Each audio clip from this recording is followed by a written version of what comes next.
Olá, estamos começando o programa Essência Feminina e a minha convidada de hoje é muito especial. Nós vamos estar falando um pouquinho sobre arquitetura.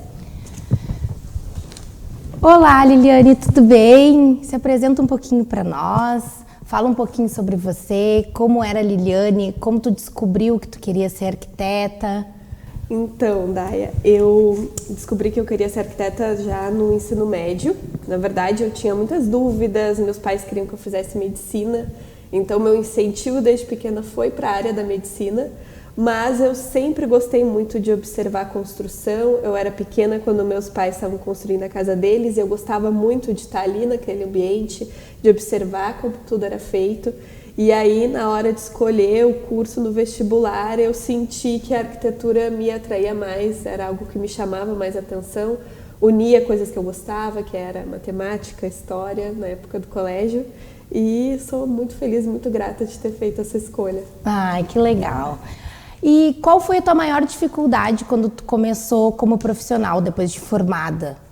Olha, sendo bem sincera, eu acho que isso é uma dificuldade em várias profissões, que a gente aprende muito a área técnica, mas a faculdade às vezes peca em nos ensinar a área administrativa. Então, eu me vi formada, trabalhava num escritório, mas tinha o sonho de abrir o meu escritório, fazer a arquitetura da forma que eu acredito que ela deve ser feita. Mas a parte administrativa eu tive que ir aprendendo aos trancos e barrancos, porque é aquela área que falta, né? Falta, e é fundamental. A administração é fundamental, é um dos pilares para manter um empreendimento em pé, né? Ai, legal. Lili, quais as principais informações que tu precisa ter para montar um projeto para o teu cliente? Principais informações, eu preciso saber de antemão o que é o desejo dele para que ele, se a gente vai fazer, por exemplo, uma casa, né, um projeto de arquitetura residencial, quais são os cômodos que ele quer, a área que ele pretende naquela casa e principalmente qual é o budget dele, o quanto que ele quer investir. Isso é muito importante porque a gente trabalha com sonhos e expectativas.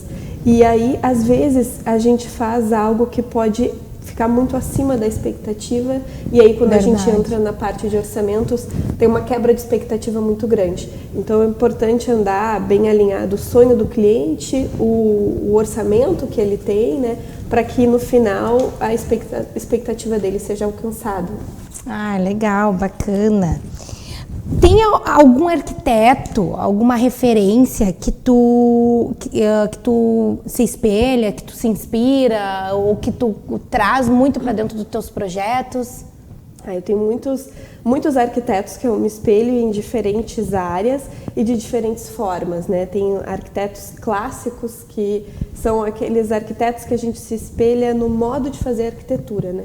Então, eu me espelho muito em Oscar Niemeyer, em Le Corbusier, que era um arquiteto muito importante francês, no modo com que eles pensavam a arquitetura, na paixão que eles sentiam pela arquitetura. Mas, no executar a arquitetura em si, eu me espelho muito em arquitetos contemporâneos. Então, tem uma arquiteta do escritório Doma Arquitetura de São Paulo, que é a Patrícia, eu me inspiro bastante nela. Na Duda Sena, que é um escritório do Rio de Janeiro também. São arquiteturas, estilos de fazer arquitetura que eu me encontro muito nesse estilo também. Ai, que bacana! Vamos falar então um pouquinho disso. Qual o tipo de arquitetura que te chama mais atenção? Em nível, tá? De estética, composição de cores, pode ser a nível Brasil, fora, enfim, assim. Bom, eu gosto muito da arquitetura contemporânea, né? A arquitetura que a gente faz hoje, que eu acho que a arquitetura contemporânea, ela é uma arquitetura que ela faz um encontro muito bom de vários outros estilos, né? Então, dentro da arquitetura contemporânea, a gente preza muito por beleza e funcionalidade. E isso é uma coisa que eu acredito que eu tento empregar muito nos projetos, mas se eu for ver assim, uma coisa que me encanta quando eu olho, que não necessariamente seja o que eu executo hoje, mas algo que me encanta bastante, é a arquitetura clássica, né? A arquitetura que a gente vê muito na Europa. Então, é aquela arquitetura que encanta, que enche os olhos. Sim. Né? E o que tu tem a falar sobre a mistura do retrô com o moderno de hoje, o mais contemporâneo, né, que se diz? Eu acho que tudo aquilo que é equilibrado, feito com parcimônia, é muito bom, né? O que eu acho que às vezes é ruim, até numa arquitetura que a gente faz hoje, é de priorizar muito uma coisa e pecar na outra. Priorizar muito a beleza, a estética e pecar na funcionalidade daquilo, né? Só porque é bonito, só porque vai ficar bonito, né? Então, às vezes, eu colocar um material que ele é muito bonito, falando assim de arquitetura de interiores, colocar um material que é bonito, que vai ficar lindo o ambiente, mas ele é difícil de limpar, ou é difícil de manter, enfim, ou arranha muito fácil, acaba que eu prejudico a funcionalidade daquele ambiente para o meu cliente. Daí isso eu acho que é um extremo que não vale a pena. Ai, legal, viu só? Muito interessante. Fala um pouquinho sobre as palhetas de cores. O que é mais atual e o que já foi atual, mas continua, tu mescla e que não sai, que predomina de cor, né? Eu hoje em dia vejo muito o cinza e os tons terrosos, não necessariamente o bege, mas o marrom terroso, aquelas cores bem terrosas, mais puxadas até para o avermelhado, e muito materiais naturais. Então, está muito em alta a gente utilizar materiais naturais na arquitetura, né? Uma pedra natural na parede, né? Um tapete de sisal, então um sofá de linho, essas coisas assim que puxam para o natural, que trazem natureza para dentro do ambiente. Próprio plantas, né? A gente trazer bastante plantas para o ambiente, isso sim. E o amadeirado? Ele predomina bastante, ele não sai de moda, não sai de moda. Ele se renova a cada... Eu sou fã, eu amo quando os clientes gostam de amadeirado. Quando me dizem que não gostam, eu até fico um pouco perdida. Claro que consigo igual executar, mas eu acho que o amadeirado é aquele toque, independente se ele é um amadeirado mais claro, mais escuro, intermediário, ele sempre vai dar um toque de aconchego para o ambiente. Né? Verdade, eu gosto muito, sou suspeita. Lili, nos esclarece uma dúvida. Comprar um terreno e construir ou uma casa e reformar? Daia, essa é uma pergunta muito boa, pergunta excelente. E eu acho que é a dúvida de muitas pessoas, né? Quando estão procurando uma casa, o que vão fazer? E para tudo depende. Então precisa ter uma análise, por isso que até às vezes indico a pessoa quando ela está procurando uma casa, daqui a pouco já procurar um arquiteto para conseguir dar esse apoio durante a procura, né? Porque a gente precisa analisar o que essa pessoa quer, né? Então, voltando até aquela pergunta inicial de como que a gente faz uma proposta, né? Eu preciso saber o que ele quer na casa, quantos cômodos, né? Quantos banheiros, quantos quartos, tamanho de cozinha, sala de estar, sala de jantar. E se a casa que ele está procurando atende bem ou se ele vai ter que fazer uma intervenção muito grande nessa casa.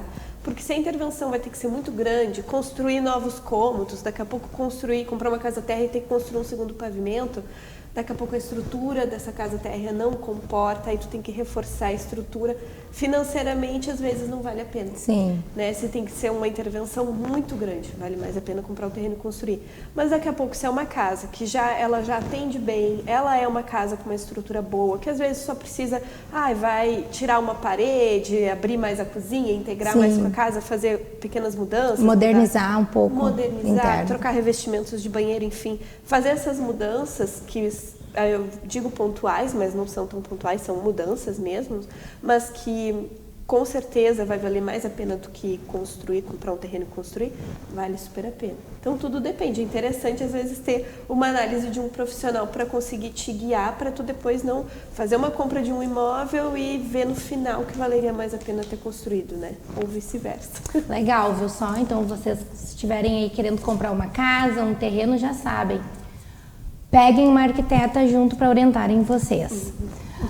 Lili, voltando lá para o começo da nossa entrevista, quando tu falou um pouquinho sobre a Liliane, como tudo começou, conta para nós um pouquinho do teu trabalho, do dia a dia no teu escritório. Então, é um equilíbrio da área administrativa e da área de arquitetura, né, da área técnica. Então, hoje nós somos uma equipe dentro do escritório, né? Não sou só eu. E nosso dia a dia é dividido entre projetos, então analisar o que está pendente, falar com os clientes, marcar reuniões, preparar reuniões, trabalhar os projetos. Enfim, a gente tem vários projetos simultâneos e diferentes projetos, né? Diferentes tipos, comercial, residencial, interiores. Então a gente precisa ter um equilíbrio assim, né, de horários que a gente vai focar em cada um, falar com os fornecedores, enfim, e fazer aquele background administrativo também, né, de organizar finanças do escritório, organizar as questões ali administrativas dele também. Então é uma rotina sem rotina a minha, porque acaba sendo diferentes horários, às vezes tem uma reunião mais tarde, então eu acabo começando a trabalhar mais tarde no escritório, outros dias mais cedo, então é uma rotina bem flexível, mas é uma rotina que é muito boa, assim, muito grata de conseguir ter essa rotina dentro do escritório. E é uma rotina frenética, na rua, no escritório, enfim, em obra, conversando com as pessoas o tempo todo no telefone, mas uma rotina muito boa. A semana passa bem rapidinho. O que tu diria para o pessoal que está nos assistindo que gostaria de fazer uma reforma ou de comprar um imóvel ou até mesmo um terreno? O que tu orientaria eles no sentido até de contratar um arquiteto? Qual o conselho que tu daria para eles? Eu acho primeiro assim que a gente tem um estigma que contratar um arquiteto é uma coisa cara e uma coisa limitada para poucas pessoas, e não é. Acaba que muitas vezes o arquiteto te auxilia a poupar, porque tu vai ser mais assertivo, tu vai filtrando os teus gostos, né? Enquanto a gente vai testar o projeto em 3D, então tu tem a possibilidade de ver tudo aquilo que tu imagina, que tu programa antes de estar pronto. Então, eu acho que o seu arquiteto ele tem tudo para auxiliar durante a construção, e é importante o cliente já ir sabendo, né? A pessoa já ir procurando o que ela gosta, os estilos que ela gosta, o que ela precisa naquele ambiente. E às vezes os clientes chegam lá no escritório confusos e com medo por estarem confusos. E não, o nosso papel é justamente pegar toda essa confusão e alinhar. Então é extremamente normal e é assim que é para ser, né? O cliente ele não precisa saber como organizar as coisas, ele precisa saber o que ele quer, o que ele gosta, e mesmo se ele não souber, a gente vai auxiliando esse caminho, né?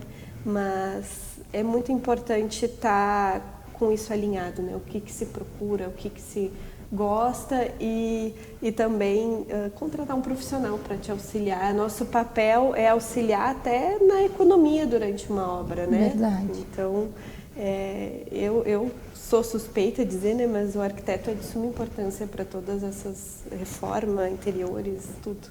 Ai, legal, Lili. Lili, eu quero te agradecer muito por ter aceitado o convite de estar aqui comigo gravando este programa de hoje. Eu adorei a nossa conversa, foi um papo muito bacana. E agora eu gostaria que tu se despedisse, nos deixasse uma mensagem final, onde encontramos Liliana. Gostaria que tu deixasse para nós essa mensagem. Então, eu queria primeiramente agradecer por me receber aqui. Eu também gostei muito da nossa conversa, Daia. Gosto muito sempre de falar de arquitetura, fiquei muito feliz com o convite. O nosso escritório é o Verde Lima Arquitetura, ele fica na cidade de São Leopoldo, bem pertinho do centro, fácil de encontrar. O Instagram do escritório é Verde Lima Arquitetura, tudo junto, lá tem os nossos projetos, lá fala um pouco do nosso dia a dia, mostra as obras, enfim, obras lindas sempre, de clientes maravilhosos. E muito obrigada por ter me recebido mais uma vez. Obrigada, Liliana. E este foi o nosso programa de hoje e eu aguardo vocês no próximo bloco.